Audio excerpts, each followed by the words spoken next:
Rusia-Ukraina memasuki hari ke-318 pada Sabtu 7 Januari 2023 dan banyak hal baru yang terjadi. Mulai dari aspek pertempuran, diplomasi hingga ekonomi dan energi.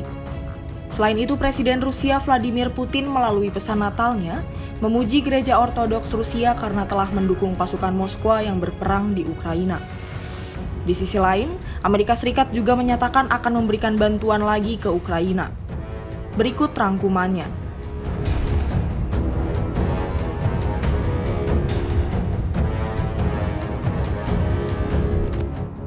Kementerian Pertahanan Rusia mengatakan, pasukannya di Ukraina akan melaksanakan gencatan senjata yang diumumkan secara sepihak. Hal itu dilakukan demi menghormati Natal Gereja Ortodoks hingga Sabtu tengah malam. Dalam hal ini, Putin pun memuji Gereja Ortodoks Rusia karena mendukung pasukan Moskwa yang berperang di Ukraina. Namun, Ukraina menolak tawaran gencatan senjata itu, sebab Ukraina menganggap itu sebagai taktik Rusia untuk mengulur waktu dan membuat pasukannya beristirahat serta mempersenjatai kembali. Militer Ukraina pun disebut tetap melancarkan serangan ke arah pasukan Rusia. Объединенная группировка российских войск в районе проведения специальной военной операции с 12 часов московского времени 6 января соблюдает режим прекращения огня вдоль всей линии боевого соприкосновения.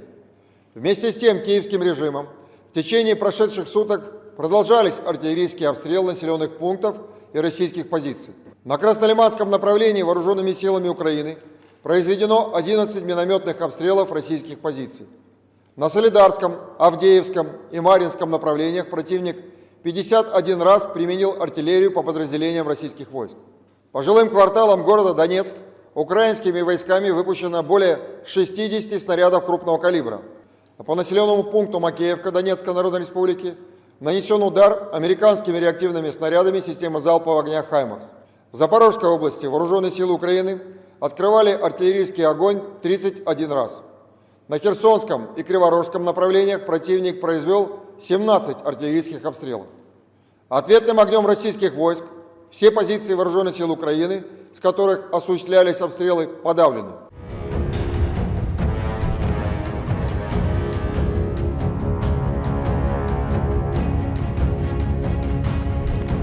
Meski demikian, Gubernur Crimea mengeklaim bahwa sistem pertahanan udara daerah tersebut telah menembak jatuh sebuah pesawat tak berawak.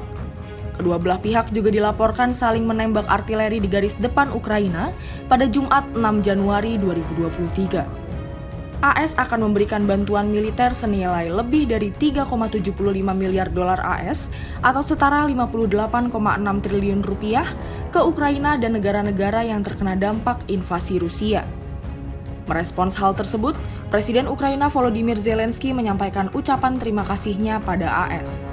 Sebab menurut Zelensky, bantuan yang diberikan AS persis seperti yang dibutuhkan Ukraina. І сьогодні ж оголошено про новий дуже потужний пакет американської оборонної підтримки для нашої держави. Вперше ми отримаємо броньовані машини Бредлі. Це саме те, що треба: нові гармати і снаряди, зокрема високоточні, нові ракети, нові дрони. Це вчасно і сильно. Загальний обсяг цього пакету підтримки від США – майже 3 мільярди доларів. Я дякую президенту Байдену, дякую конгресменам, усім американцям, які цінують свободу, і які знають, що свободу варто захищати, і які почули Україну під час мого візиту у Вашингтон. Бачимо абсолютно конкретні результати цього візиту і наших переговорів. Я дякую пану канцлеру Шольцу за рішення надати Україні систему ППО «Петріот». Разом з блискучими німецькими Арісте Петріоти зроблять українське і європейське небо відчутно безпечніше.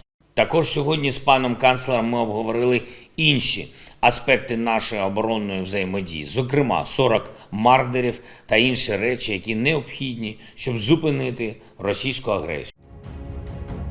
Selain itu, Jerman juga akan mengirimkan sekitar 40 kendaraan tempur infanteri Marder ke Ukraina sebelum akhir Maret 2023. Di sisi lain, para menteri kehakiman dari seluruh dunia akan berkumpul di London pada Maret mendatang demi meningkatkan dukungan bagi pengadilan kriminal internasional dalam penyelidikan atas dugaan kejahatan perang di Ukraina.